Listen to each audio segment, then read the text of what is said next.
teórica que vamos a abordar, ¿sí? Que es el convertidor buck-boost discontinuo, funcionando en su modo discontinuo. Aquí se los presento.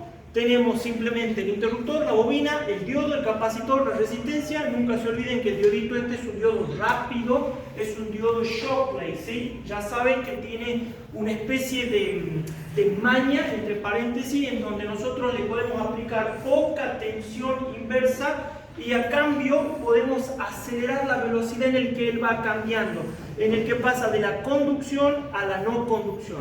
¿Estamos de acuerdo con ese concepto básico, no es cierto? ¿Qué es lo que nosotros hacemos? Que este interruptor va a tener un tiempo que conecta y un tiempo que desconecta. ¿Vamos de acuerdo con eso? ¿No? No hay problema. Lo siguiente que nosotros tenemos que analizar es qué sucede cuando ese interruptor pega y cuando ese interruptor despega, ¿sí? En este... bueno, ahí voy. ¿Sí? Cuando pega y cuando despega. ¿Qué pasa cuando este interruptor cierra? Yo automáticamente veo que la tensión de entrada, ¿en dónde se aplica? Directamente sobre la bobina. Por ende, ¿qué implica? Si yo voy a lo que es la definición de la tensión en la bobina, sé que es igual a la inductancia por la variación de la corriente con respecto al tiempo. Nosotros estamos utilizando estas suposiciones. Nosotros sabemos que esto es una ecuación diferencial porque es la derivada de la corriente con respecto del tiempo. Pero es una derivación. Nosotros cambiamos esa operación de derivada por simples variaciones, ¿sí? Entonces, a partir de eso, la incógnita es saber cuánto vale esto y cuánto vale esto de aquí abajo. Esto de aquí es sencillo. ¿Por qué? Porque el interruptor cierra y la tensión de entrada se aplica directamente sobre la bobina. Entonces yo concluyo que en el momento en el que el interruptor está cerrado, cuando está activo el interruptor, sé que la tensión es la de entrada y el tiempo que dura es el duty cycle, el ciclo de trabajo por el periodo. Este duty cycle, no tienen que olvidarse que es simplemente una relación que indica cuánto vale el teón y cuánto vale el periodo, el tiempo que está activo, más el tiempo de la señal periódica, ¿sí? El tiempo que tarda en que arranca y vuelve a arrancar. ¿Estamos de acuerdo? Es este tiempo hasta que vuelve a arrancar. Todo esto, el periodo de la señal. Entonces, de esta variación yo le deduzco que vale el duty cycle por T. ¿En qué condición? Cuando el interruptor está cerrado. Después lo único que es hacer es sencillo, es reemplazo. BI en BL y DT en la variación del tiempo. ¿Estamos de acuerdo, no es cierto? A mí lo que me interesa es saber esto, la variación que atraviesa la bobina, esa corriente. Entonces yo lo único que hago es esto que está dividiendo, multiplicando, lo que está multiplicando, dividiendo. Y me da un resultado de este tipo. Entonces esta es la variación de la corriente que atraviesa la bobina. Y repito, no es la corriente de la bobina, es una variación. ¿Estamos de acuerdo? La variación de la corriente. Lo siguiente que yo hago es aplico el mismo concepto, pero para cuando el interruptor está apagado. ¿Apagado qué significa? Que el interruptor despega. ¿Estamos de acuerdo? ¿Qué significa? Que la corriente cesa su circulación en esta dirección y lo que hace es cambiar al revés. Para entenderlo un poquito más claro, pongámosle signos más y menos. En primera instancia, yo que tengo un más y un menos y esto se cierra.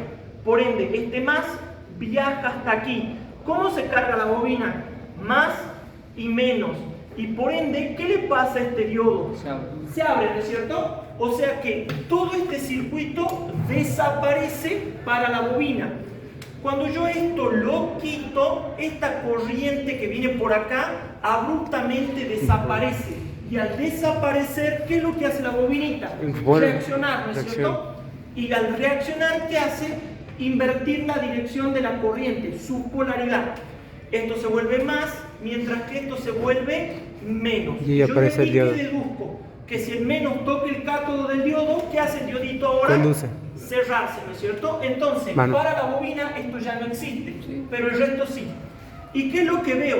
¿Cómo circula la corriente? De un potencial más grande a uno menor. Entonces, ¿qué hace esto? Hace para acá, al revés. ¿Estamos de acuerdo? Lo siguiente que yo tengo que analizar es, en base a esta desconexión, yo digo, bueno, ¿qué tipo de análisis es? Continuo, discontinuo. En este caso que dijimos, es un análisis discontinuo, porque en una parte del periodo de la señal, ¿cuánto vale la corriente? Cero. Durante un buen periodo de tiempo, durante un intervalo importante. Por eso es que su modo de funcionamiento es discontinuo. ¿De qué dependía que trabaje en el modo continuo o discontinuo? Dependía principalmente de la carga, de la resistencia. Si ella chupaba mucha o poca corriente. También eso, ¿cómo lo podían relacionar? Con la cantidad de energía que almacenó la bobina y que ésta podía devolver. ¿Estamos de acuerdo, no es cierto? La clave es aquí, la resistencia. Entonces, en base a eso yo digo, bueno, entonces ya no es esto de aquí, ya no es el 1 menos D por T, o también conocido como T-off, el tiempo de apagado. Ya no es esto, porque el T-off es una combinación de dos tiempos. El tiempo que aún existe corriente y el tiempo en el que no. Por eso es que yo me veo en la obligación de definir un nuevo parámetro conocido como D1. Entonces ahora la variación ya es este tiempito, ¿sí? Como lo ven, está aquí. ¿Y cuánto vale la tensión en la bobina? Bueno, para saber el valor de la tensión en la bobina, yo veo que al desconectarse esto, la bobina, ¿qué hace? Toma el valor de V. Toma el valor de la tensión de salida. ¿Por qué? Porque el diodo que hizo se polarizó en directa. ¿Estamos de acuerdo? Se vuelve un cablecito. Pero el detalle importante es cómo es la tensión de salida. ¿Es positivo arriba, negativo abajo o al revés? Positivo arriba. Al revés, ¿no es cierto? Entonces, ¿qué implica? Que el voltaje en la bobina y en la salida, ¿cómo son de signos opuestos? Este signo es muy importante. Sabiendo cuánto vale la tensión, sabiendo cuánto vale la variación del tiempo, es simplemente sacar esto y ponerlo aquí, saco esto y pongo aquí. Y me da esta ecuación. Y después, nuevamente, ¿qué me interesa a mí saber? La variación en la corriente, la variación de la corriente en la bobina. ¿Pero en qué momento es? ¿En el encendido o en el apagado? En este caso es en el de apagado y en este caso es el de encendido. ¿Estamos de acuerdo? ¿No hay problema? Si yo analizo que por la bobina hay circulando corriente, por ende inmediatamente deduzco que hay una determinada energía. ¿Cómo es la definición general para la energía en la bobina? Un medio del coeficiente de autoinducción por la corriente que lo atraviesa al cuadrado. En este caso nosotros no estamos hablando de la corriente en sí misma, sino que estamos hablando de una variación de la corriente. ¿Estamos de acuerdo con eso? ¿No hay problema? Esto de aquí, o esto de aquí, en resumidas cuentas, va a cambiar dependiendo si yo estoy en el tiempo de encendido o en el tiempo de apagado. Ven que en un caso vale esto, y principalmente en donde yo veo la diferencia, en BI y en D. Y acá es BO y D1. O sea que yo veo dos corrientes completamente diferentes para el encendido y para el apagado. ¿Estamos de acuerdo con eso? Después simplemente agarro esa corriente y lo pongo dentro de la fórmula. Y me da esto para el encendido y esto para el apagado. Vuelvo a repetir, BI, BO, D normal, DI, D1. ¿Estamos de acuerdo? Esa es la principal diferencia. Después yo lo que digo es, por el teorema de la conservación de la energía, ¿qué digo? La energía en el momento en el que activa y en el que desactiva tienen que ser iguales, en el encendido y en el apagado. No se pierde mágicamente la energía. Al igualar ambas ecuaciones, yo comienzo a ver factores que son parecidos, ¿sí? Y que yo lo único que comienzo a hacer es simplificarlo. Y a mí me queda esta expresión. BI por DT, BO por DT, ¿sí? Por D1 DT. ¿Por qué el profesor dejó esta expresión? Porque esto lo que hace es vincular el voltaje con el tiempo. Muy diferente a una ecuación de tipo energético. ¿Estamos de acuerdo con eso? Y aquí es muy sencillo. Simplifico el periodo y relaciono o encuentro la función de transferencia de la salida y de la entrada. Y aquí es donde viene el detalle. Primero que nada, signo menos, y segundo, que es una relación en función de D1. ¿Estamos de acuerdo con eso? ¿No hay problema? Pausar un segundito, voy a ver que los chicos de laboratorio. No es solamente dependiente del duty cycle, sino efectivamente, como ya veníamos diciendo, depende del valor de la resistencia, de la carga. ¿Dónde tiene que comenzar a analizarlo? Desde aquí para abajo, vamos a dar la vuelta y vamos a bajar hacia abajo, ¿sí? Voy así, acá comienza y termina acá, ¿sí? Por si acaso, para que sigan la fórmula. Lo primero que nosotros vamos a hacer es calcular cuánto vale el valor medio de la corriente de entrada. Esto que está aquí. Para calcularlo a eso yo voy a particularizar su valor medio durante el tiempo de encendido. Si yo veo que hasta este valor de aquí, es igual a la variación de la corriente en la bobina, que es lo que nosotros ya habíamos calculado, y lo tenía arriba la formulita, entonces, ¿cuánto es la mitad o el valor medio de esto? Sería la mitad y ponderado por el ciclo de trabajo. ¿Qué significa? ¿Cuánto vale? La mitad de la variación de la corriente, y también eso depende del valor en el cual conduce. ¿Ven? El duty cycle sobre el periodo. Esto es una especie de efecto de ponderar, de darle cierta importancia al valor de la corriente en esta parte del ciclo. ¿Estamos de acuerdo? En resumidas cuentas, el valor medio vale esto. Se acabó. ¿Sí? Lo siguiente que yo hago es, bueno, si esto vale el valor medio de la corriente de entrada, valor medio, entrada, esto ya lo conozco durante el tiempo de encendido. Entonces lo único que hago es ponerlo al valor, y es precisamente esto. ¿Cómo sé que lo reemplacé bien o que realmente vale eso? Porque en el tiempo de encendido, ¿qué tensión había aplicada? La de entrada. ¿Y durante qué tiempo? El tiempo de encendido. ¿Ven? Está fácil. Entonces, después no me tengo que olvidar el factor D sobre 2, y yo ya lo único que hago es D por D, del cuadrado. Listo lo que vale la corriente media. Lo siguiente que yo hago es, ¿cuánto es la potencia? Simplemente es corriente media por tensión de entrada. ¿Por qué le adjunto a la potencia de entrada? Sencillo, porque en este caso el rendimiento es igual a 1. ¿Qué significa eso? Que la potencia que ingresa es la potencia que sale. Entonces yo puedo armar una relación potencia de entrada igual a la potencia de salida. Volviendo a la potencia de entrada vale esto, pero este valor medio yo lo acabo de encontrar. Aquí está, entonces yo lo único que hago es lo saco y lo ingreso. BI por BI, BI al cuadrado. Ya está. Hasta ahí yo tengo la potencia de entrada. Esta parte es sumamente importante. Después, ¿qué es lo que yo hago? Si yo tengo la de entrada, me falta la de salida. Yo sé que la de salida es la tensión de salida al cuadrado sobre la resistencia. La pregunta es, ¿y cuánto vale la tensión de salida? Ustedes ya tienen aquí, lo acabamos de demostrar. Tranquilamente paso BI, que está dividiendo, lo paso multiplicando. Y ya tenemos la relación. Y ven que ahí lo único que yo he hecho es reemplazarlo. ¿Cómo estaba el BO al cuadrado? ¿Cómo está el BO al cuadrado? ¿Esto de dónde sale? De aquí, de la igualación de las energías. ¿Sí? Ahí está. No me tengo que olvidar la resistencia. Después, ¿qué digo? Tal cual como acabamos de mencionar, rendimiento igual a 1, potencia que entra, potencia que sale, iguales. Esto es reemplazar. ¿Cuánto vale PI? ¿Cuánto vale? PC. Reemplazo y yo automáticamente comienzo a ver que varios factores son iguales. Entonces yo llego a una conclusión de que este tiempito que conduce la corriente, efectivamente, ¿de quién depende? De la carga.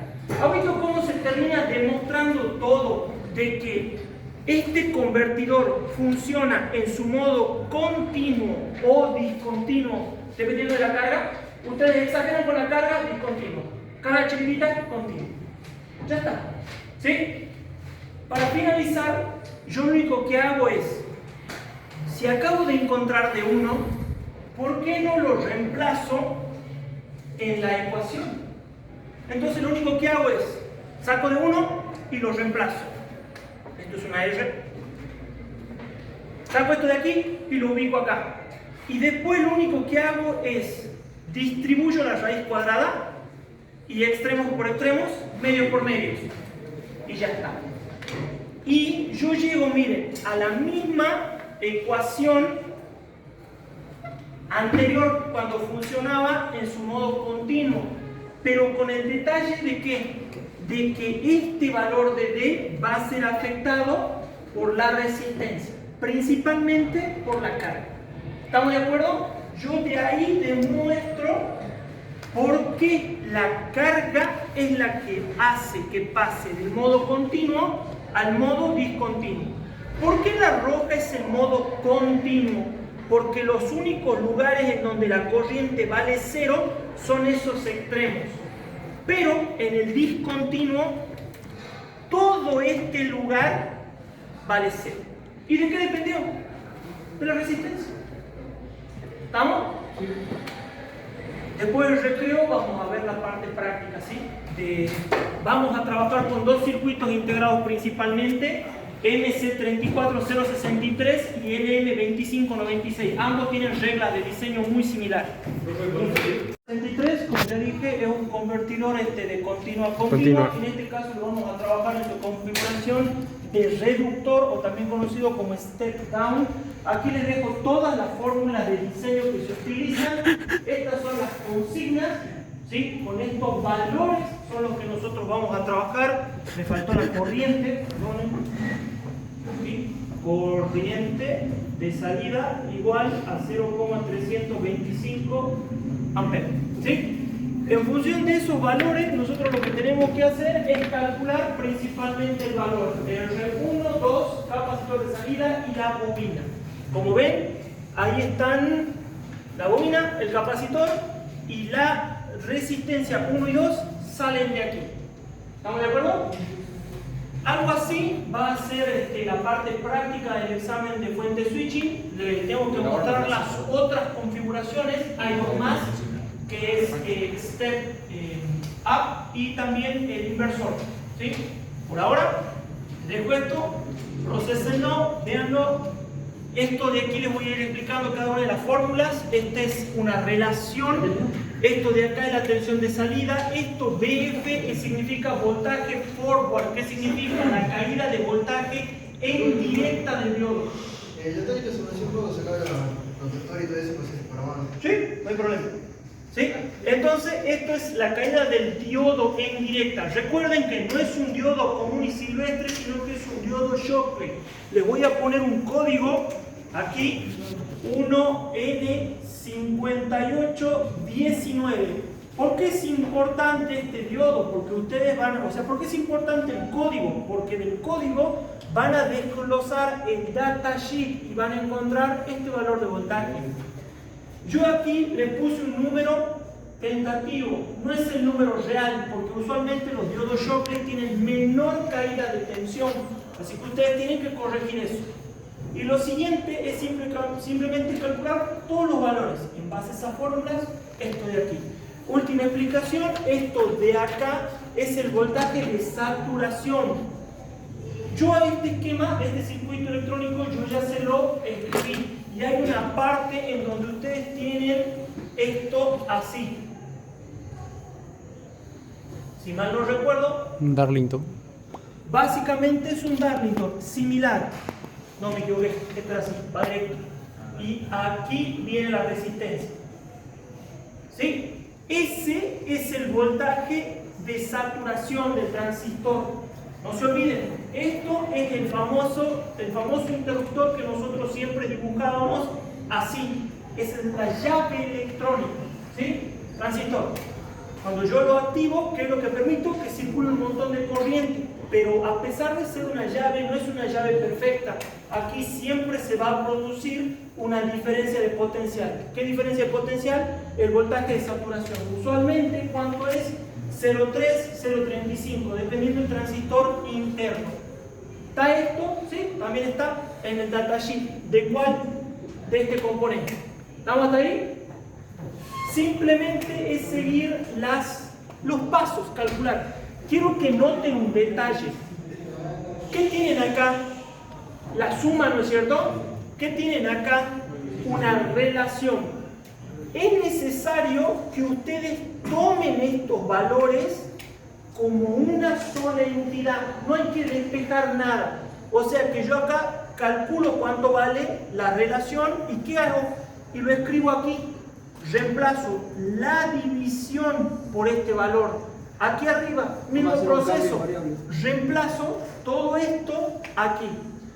En este valor me interesa que presten atención porque acá se trabaja la frecuencia y esa frecuencia es la de conmutación. ¿Estamos de acuerdo? Ven, ahí voy. ¿Sí? Siempre trabajen y tomen a estos valores, a la suma, a la división, como un solo valor enterito, como un número. ¿Sí? Intenten hacerlo, yo ya ven, voy a revisar qué están haciendo sus compañeros. Intenten calcularlo. Con estos datos es más que suficiente. De sobra.